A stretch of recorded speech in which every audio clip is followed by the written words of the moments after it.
Жаңағы Дики Арманды айтып қалдыңыз ғой. Ол азаматтың қасында да біраз болдыңыз, кездестіңіз. Болған жоқ, мен танымаймын да. Ондай жігіт бар екен деп білмейді екенмін. Бодан болып арман өлген қазағымның арманын тірілтті ғой Арман батыр. Осындай азаматтар құрметіне Балғынбек жырдан шашу арнап жатыр.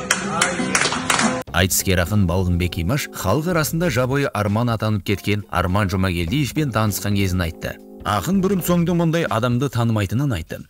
Стамбулға Айнұр бір кәсібінің тұсауын кесуге елімізден бір топ өнер адамдарын шақырды. Сол жерде таныстық. Оған дейін мүлдем араласып сөйлескен адамым емес. Арманға барады деген әңгіме өтірік. Айнұрдың күйеуінің жолдас жігіттер екен. Дастархандас болдық. Нұржан мен Айнұр ұйымдастырған басқосуларда жүздесіп тұрдық, дейді ақын. Сондай-ақ айтыскер ақын Дики Арман батыр ма, блогер ма, бандит па деген сұраққа да сәл тосылып жауап берді.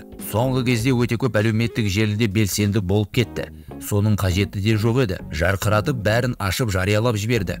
Кез келген дүние тыныштықты жақсы көреді. Әлеуметтік желіге үйің мен отбасыңды, дүние мен ішіп жегеніңді сала беру дұрыс емес. Қазақ көз бен сөзден қорғанған халық. Көз тию түйені қазанға, адамды қабірге түсіреді деген сөздің жаны бар. Арманмен бір жүздескенімде де осы туралы айтамын деп ойлап жүрген едім.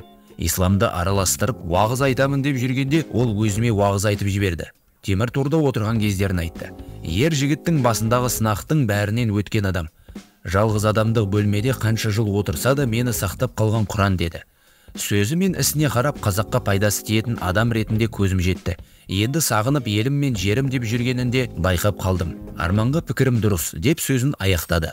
Енді біз жаңағы айтқанда ішінде не бар екен білмеймін. Бірақ сөзіне қарап бір қазаққа пайдасы тисе еліме жеріме деген азамат қой деп ойладым өзім. Пікірім дұрыс Арман туралы.